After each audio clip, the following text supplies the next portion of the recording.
amigos, bienvenidos a un nuevo ASMR, capítulo 33 de 5 semanas en globo de Julio Verne en la página Wikisource.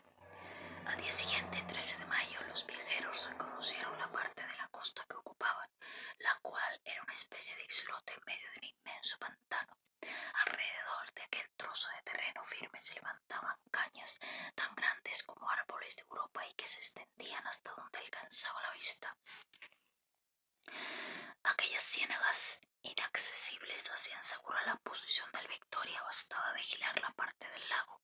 La superficie del agua parecía ilimitada, sobre todo por el este, sin que en ningún punto del horizonte se distinguiese ni isla ni continente. No se había atrevido aún los dos amigos a hablar de su desgraciado compañero. Kennedy participó al cabo con sus conjeturas al doctor. Quizás Joe no esté perdido, dijo. Es un muchacho listo como pocos y un excelente nadador. En Edimburgo atravesaba sin dificultad el Firth del Ford. Lo volveremos a ver, aunque no sé ni cómo ni cuándo. Por nuestra parte debemos hacer todo lo posible para facilitarle la ocasión de encontrarnos. Dios te oiga, Dick, respondió el doctor conmovido. Haremos cuanto esté a nuestro alcance para encontrar a nuestro amigo. Ante todo, orientémonos, después de haber liberado al Victoria de su envoltura exterior, que de nada sirve con lo que nos libremos de un peso de 750 libras. El doctor Ferguson y Kennedy pusieron manos a la obra. Tropezaron con grandes dificultades, pues fue preciso alcanzar trozo a trozo el tafetán, que ofrecía mucha resistencia, y cortarlo en estrechas tiras para desprenderlo de las mallas de la red. El desgarrón ocasionado por el pico de los quebrantahuesos tenía unos pies de longitud. Invirtieron más de 4 horas en la operación, pero al fin vieron que el globo interior, enteramente aislado, no había sufrido ninguna avería. El Victoria ofrecía un volumen una quinta parte menor que el de antes. La diferencia fue bastante sensible para llamar la atención de Kennedy. ¿Será suficiente?, preguntó el doctor. Acerca del particular, Dick, puedes estar tranquilo. Yo restableceré el equilibrio y, si vuelve nuestro pobre Joe, volveremos a emprender con él el camino por el espacio. Si no me falla la memoria, Samuel, en el momento de nuestra caída no debíamos de estar muy lejos de una isla. Lo recuerdo en efecto, pero aquella isla, como todas las de Chad, estará sin duda habitada por una chusma de piratas y asesinos que seguramente habrán sido testigos de nuestra catástrofe. Y si Joe cae en sus manos, ¿qué será de él, a no ser que la superstición le proteja? Él es perfectamente capaz de ingeniárselas para salir de apuros, te lo repito, confío en su destreza y en su inteligencia. También yo. Ahora, Dick, vete a cazar por las inmediaciones, pero no te alejes. Urge renovar nuestros víveres, de los cuales hemos sacrificado la mayor parte. Bien, Samuel, volveré pronto. Kennedy cogió una escopeta de 2 cañones y por entre las crecidas hierbas se dirigió a un bosque bastante cercano. Repetidos disparos dieron a entender al doctor que la caza será abundante. Entretanto, él se ocupó de hacer el inventario de los objetos conservados en la barquilla y de establecer el equilibrio del segundo aerostato. Quedaban unas 30 libras de pemmican, algunas provisiones de té y café, una caja de 1,5 galones de aguardiente y otra de agua totalmente vacía. Toda la carne seca había desaparecido. El doctor sabía que, a causa de la pérdida del hidrógeno del primer globo, su fuerza ascensorial había sufrido una reducción de unas 900 libras. Así pues, tuvo que basarse en esta diferencia para reconstruir su equilibrio. El nuevo Victoria tenía una capacidad de 66.000 pies y contenía 33.480 pies cúbicos de gas. El aparato de dilatación parecía hallarse en buen estado y la espita y el serpentín no habían experimentado deterioro alguno. La fuerza ascensorial del nuevo globo era, pues, de unas 3.000 libras, sumando el peso del aparato, de los viajeros, de la provisión de agua, de la barquilla barquilla y sus accesorios de embarcación y embarcando 50 galones de agua y 100 libras de carne fresca, el doctor llevaba a un total de 2.830 libras. Podía, por tanto, llevar para los casos imprevistos 170 libras de lastre, en cuyo caso el aerostato se hallaría equilibrado con el aire. Tomó sus disposiciones en consecuencia y reemplazó el peso de Joe por un suplemento de lastre.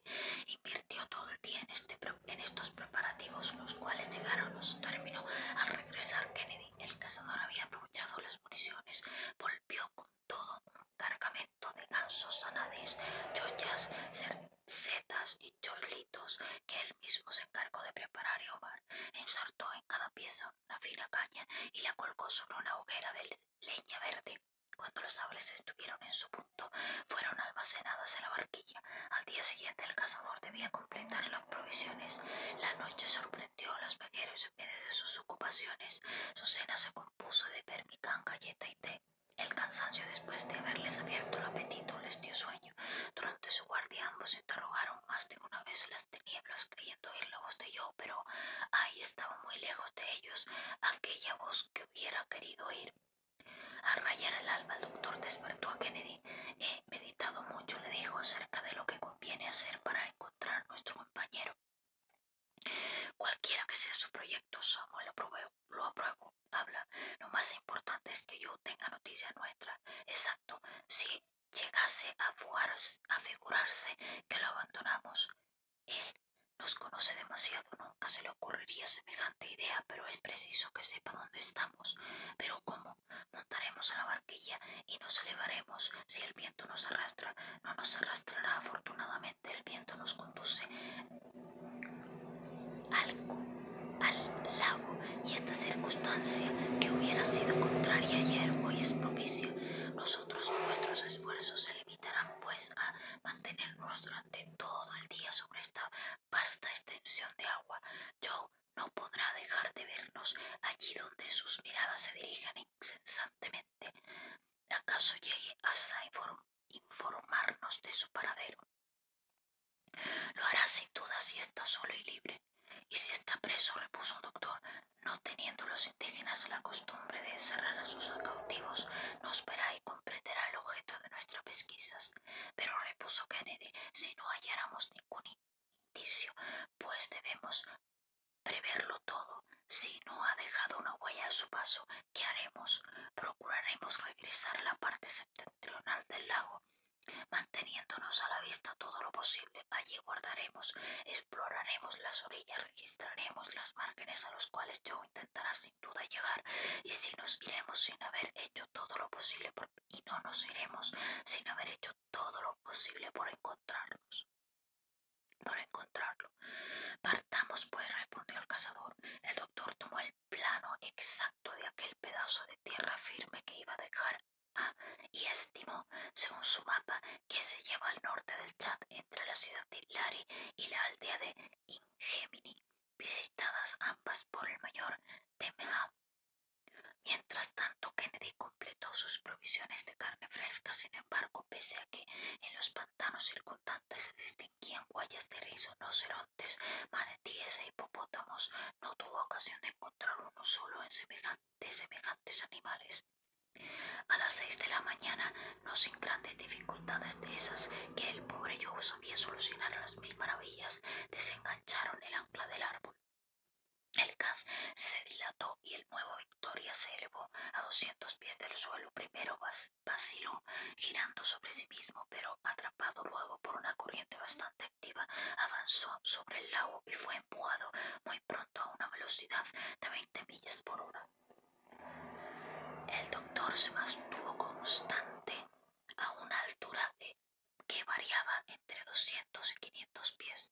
Kennedy descargaba con frecuencia su carabina cuando sobrevolaban las islas. Los viajeros se acercaban a tierra imprudentemente, registrando con la mirada los cotos, los matorrales, los jarales, los puntos sombríos, todas las desigualdades de las rocas capaces de dar asilo a su compañero.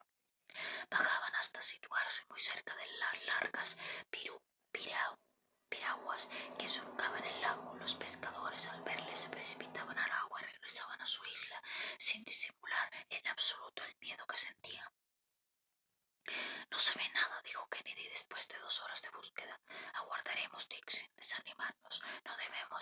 lejos del lugar del accidente.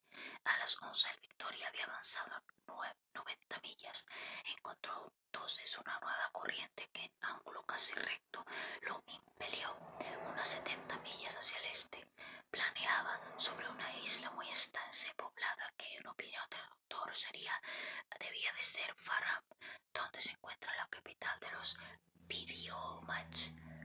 Al doctor Ferguson le parecía que de todos los matorrales veía salir a Joe escapándose y llamándole. Libre lo hubieran cogido sin dificultad. Presos se hubieran apoderado de él repitiendo la maniobra empleada con el misionero, pero nada apareció, nada se movió, motivos había para desesperarse. A las 2:30 el Victoria avistó Tangalia, aldea situada en el margen oriental de Chad y que marcó el punto extremo alcanzado por Denham en la época de su exploración. Inquietaba al doctor la dirección persistente del viento. Se sentía empujado hacia el este, arrojado de nuevo el centro de África a los interminables desiertos. Es absolutamente indispensable que nos detengamos, dijo, e incluso que tomemos tierra. Debemos regresar al lago, sobre todo por Joe, pero tratemos antes de encontrar una corriente opuesta. Por espacio de más de una hora buscó en diferentes zonas. El Victoria siguió derivando tierra adentro, pero afortunadamente a la altura de 1000 pies un viento muy fuerte lo condujo hacia el noroeste. No era posible que Joe estuviese retenido en una de las islas del lago, pues hubiera hallado algún medio de manifestar su presencia. Tal vez la habían llevado a tierra. Así discurría el doctor cuando volvió a ver la orilla septentrional del Chad. La idea de que Joe se hubiese ahogado era inadmisible, un pensamiento horrible no solamente de Ferguson y de Kennedy. Los caimanes eran numerosos en aquellos parajes, pero ni uno ni otro tuvieron valor para formular semejante preocupación. Sin embargo, resultaba tan insistente que el doctor dijo sin más preámbulos: los cocodrilos no se encuentran más que en las orillas de las islas o del lago, y Joe habrá sido bastante diestro para no caer en sus garras. Además, no son muy peligrosos, pues los africanos se bañan impunemente sin temer sus ataques. Kennedy no respondió. Prefería callar a discutir tan terrible posibilidad. El doctor distinguió la ciudad de Lard hacia las 5 de la tarde. Los habitantes estaban ocupados en la recolección del algodón durante las chozas formadas con cañas entretejidas en medio de cercados muy limpios y cuidadosamente conservados.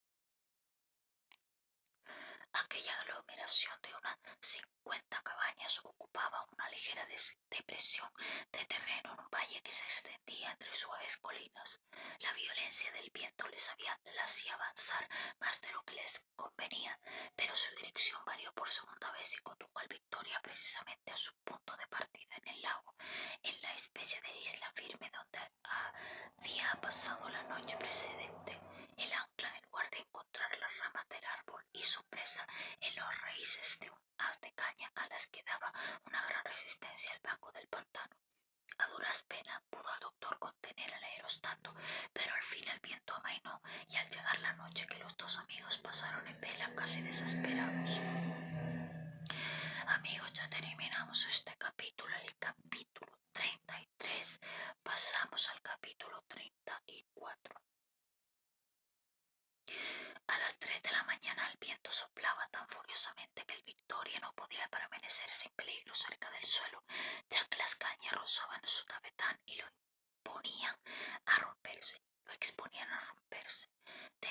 Tenemos que irnos, Dick, dijo el doctor. No podemos seguir en esta situación, pero yo no lo abandono. Volveré por él, aunque el huracán me lleve a 100 millas al norte, pero aquí comprometemos la seguridad de todos. A partir sin él, exclamó el escocés con gran dolor. ¿Crees acaso, repuso Ferguson, que no tengo el corazón tan lacerado como tú? Obedezco a una necesidad imperiosa. Estoy a tus órdenes, respondió el cazador. Partamos. Pero la partida ofrecía grandes dificultades al ancla, profundamente hincada. resistía todos los esfuerzos y el globo, tirando en sentido inverso, aumentaba su resistencia. Kennedy no logró arrancarla. Además, la posición en la que se hallaba su maniobra era muy peligrosa porque se exponía a que el Victoria ascendiese antes de poder él montar la barquilla.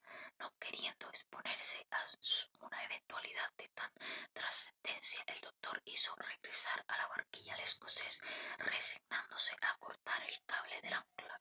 El Victoria dio en el aire un salto de 300 pies y puso directamente rumbo al norte. Ferguson no podía dejar de someterse a esa tormenta, de manera que se cruzó de brazos absorto en sus tristes reflexiones.